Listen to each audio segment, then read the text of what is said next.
Assalamualaikum warahmatullahi wabarakatuh. Perkenalkan, nama saya Habib Superyoga dengan NIM 312310608. Sebelumnya, yang terhormat Pak Agung Nugroho sebagai Eskom Mkom selaku dosen pengampu mata kuliah basis data. Tujuan saya membuat video ini adalah untuk memenuhi tugas yang diberikan Bapak, yaitu tentang menjelaskan basis data yang saya ketahui. Basis data merupakan kumpulan data terstruktur yang saling berrelasi dan terintegritas, yang mana artinya tidak dapat dipisahkan satu sama lain. Selanjutnya, definisi basis data. Basis data merupakan kumpulan data yang terorganisir secara logika, dikelola menggunakan metode tertentu yang menjamin konsistensi data. Fungsi basis data yaitu basis data menyediakan fasilitas atau mempermudah dalam menghasilkan informasi yang digunakan oleh pemakai untuk mendukung pengambilan keputusan. Hal inilah yang menjadikan alasan dari penggunaan teknologi basis data pada saat sekarang dalam dunia bisnis. Contohnya, saya berikan contoh yang lebih sederhana, yaitu dengan contoh lemari arsip. Yang pastinya di dalam lemari arsip tersebut terdapat beberapa rak-rak yang di dalamnya ada data karyawan, data pegawai, data barang-barang, dan data-data yang lainnya lagi. Yang pasti di dalam data karyawan itu terdapat data-data lagi dalam pembagiannya. Ada data tahunnya, ada data bulan, dan lain-lainnya. Hal itu kenapa harus dibuat bagian-bagian? Karena untuk mempermudah dalam saat kita membutuhkannya. Lanjut. Contoh aplikasi basis data dalam dunia bisnis. Apa aja sih aplikasi basis data yang digunain dalam dunia bisnis? Yang pertama yaitu bank. Kenapa bank? Apa aja yang dilakukan bank dalam menggunakan aplikasi basis data? Yang pertama yaitu pengelolaan data nasabah. Yang kedua akunting dan transaksi yang tentunya. Yang mana kalau transaksi tidak kita basis datakan, maka akan terjadi kesulitan dalam mengaturnya. Lalu yang kedua bandara. Contohnya untuk penggunaan data reservasi dan penjadwalan. Terus yang ketiga universitas. Hal ini yang saya alami kemarin saat PPLK. Karena pendaftaran sangat-sangat rumit dan sangat dibutuhkan aplikasi basis data ini. Lanjut. Pengertian database atau basis data. Sama saja sebenarnya.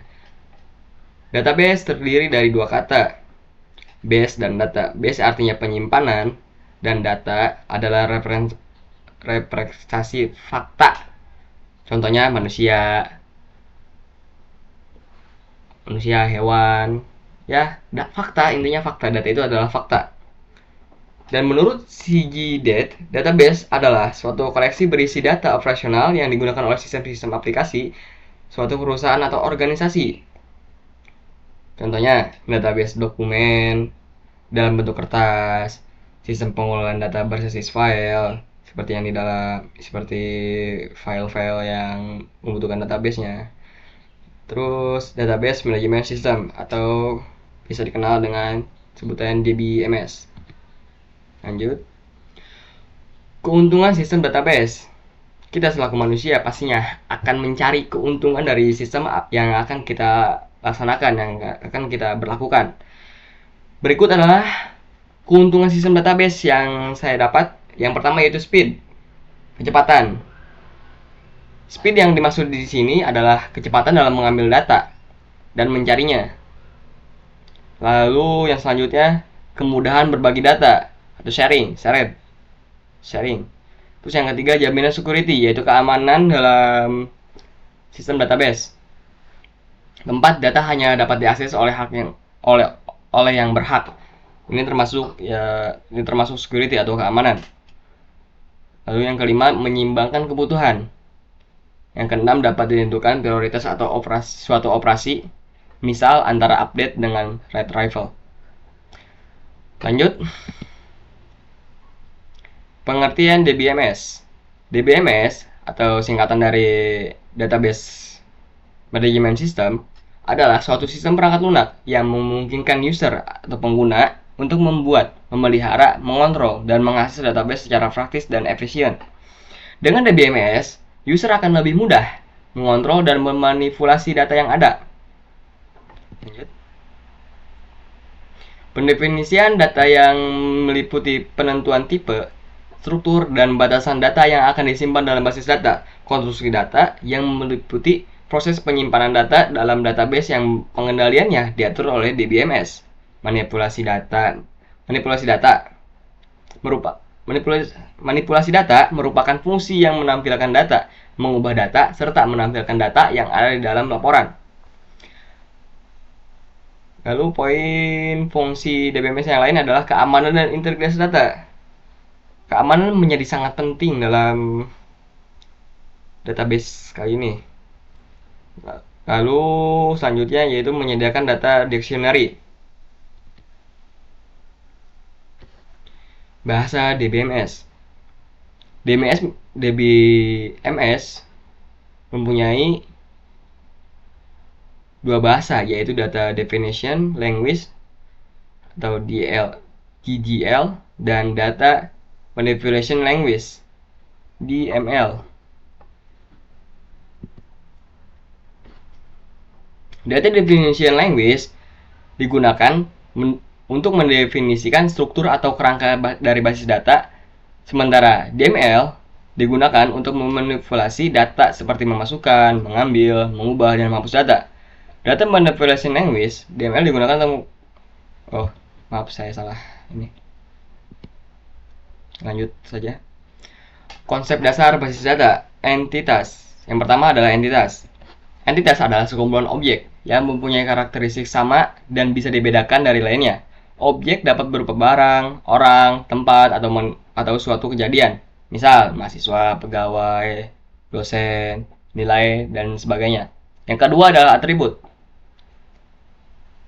Atribut merupakan deskripsi data yang bisa mengidentifikasikan entitas. Misal, entitas mahasiswa adalah nomor induk mahasiswa, nama mahasiswa, tempat tanggal lahir, dan sebagainya. Lalu yang ketiga table, yaitu kumpulan dari beberapa record. Lalu yang keempat adalah record. Apa itu record? Record adalah kumpulan dari data mengenai suatu item. Lalu yang kelima file. Apa itu file? File merupakan lokasi penyimpanan untuk salah satu elemen data atribut. Lalu selanjutnya yaitu key field atau primary key, merupakan identitas unik setiap record. Lalu selanjutnya yang terakhir adalah file, merupakan kumpulan dari record yang menggambarkan himpunan entitas. Lanjut. Lingkungan basis data. Lingkungan basis data merupakan sebuah habitat di mana terdapat basis data untuk bisnis. Pengguna memiliki alat untuk mengakses data untuk keperluan bervariasi seperti data mining, manipulasi data, dan lain-lain. Pengguna tidak punya hak mengakses data, baik secara fisik maupun logis. Tujuan utama dari sistem basis data adalah menyediakan pemakai melalui suatu pandangan abstrak mengenai data dengan menyembuhkan detail dari bagaimana data disimpan dan dimanipulasikan. Lanjut, selanjutnya yaitu arsitektur basis data. Pada tahun 1975, Badan Standarisasi Nasional Amerika (ANSI), SPARC, American National Standards Institute, Standards Planning and Requirements Committee, menetapkan tiga level abstraksi dalam database, yaitu level external level, atau level pandangan, view level. Yang kedua level konsepsional. Lalu yang ketiga level internal atau level fisik. Level eksternal Level eksternal adalah level yang berhubungan langsung dengan pengguna database. Pada level ini, pengguna atau user hanya bisa melihat struktur data sesuai dengan keperluannya, sehingga setiap user bisa memiliki pemandangan view yang berbeda dari user lainnya.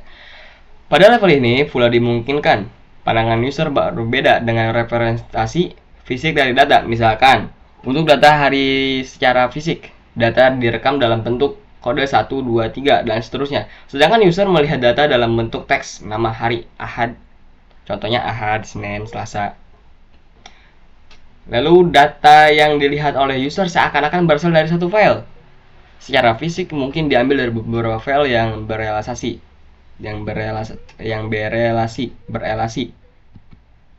Lanjut, level konseptual. Level konseptual adalah level dari para administrator database. Pada level ini didefinisikan hubungan antara data secara logik sehingga diperlukan struktur data secara lengkap. Para administrator database memahami bagaimana satu view dijabarkan dari beberapa file data. Demikian pula pada saat perancangan database, mereka dapat saja membagi data menjadi beberapa file agar dapat diakses dan disimpan secara efisien. Lalu selanjutnya yaitu level internal. Level internal adalah level di mana data disimpan secara fisik dalam bentuk kode, teks, angka, bit. Pada level ini didefinisikan alokasi ruang penyimpanan data, deskripsi data dalam penyimpanan, kompresi data agar lebih hemat, dan enkripsi data agar lebih aman. Lanjut, konsep data independence. Prinsip data independence adalah salah satu hal yang harus diterapkan di dalam pengelolaan sistem basis data dengan alasan-alasan sebagai berikut. Yang pertama, DBA dapat mengubah isi, lokasi, perwujudan dalam organisasi basis data tanpa mengganggu program-program aplikasi yang sudah ada. Yang kedua, pabrik atau agen peralatan.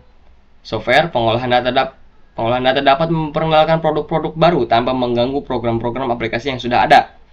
Lalu selanjutnya, untuk membedakan perkembangan program-program aplikasi, memberikan fasilitas pengontrolan terpusat oleh DBI demi keamanan dan integritas data yang memperhatikan perubahan-perubahan kebutuhan pengguna. Lalu selanjutnya yaitu basis data objek. Basis data berorientasi objek menggunakan bahasa pemrograman berorientasi objek seperti Java untuk mendefinisikan dan menyimpan dan mengakses data. Basis data berorientasi objek memiliki kelebihan seperti kemudahan dalam mengatur objek dan kompatibilitas dengan tools pemrograman berorientasi objek. Namun, kelemahannya adalah pengguna harus memahami konsep berorientasi objek. Mungkin cukup sekian yang bisa saya sampaikan. Mohon maaf sekali kalau masih banyak kurangnya, karena sebetulnya saya juga belum terlalu paham, belum terlalu mengerti tentang basis data. Mungkin basis data masih sangat awam bagi saya. Cukup sekian. Mohon maaf bila banyak kekurangannya. Semoga ini bermanfaat bagi saya khususnya dan juga bagi orang lain yang menonton video ini. Cukup sekian. Wassalamualaikum warahmatullahi wabarakatuh.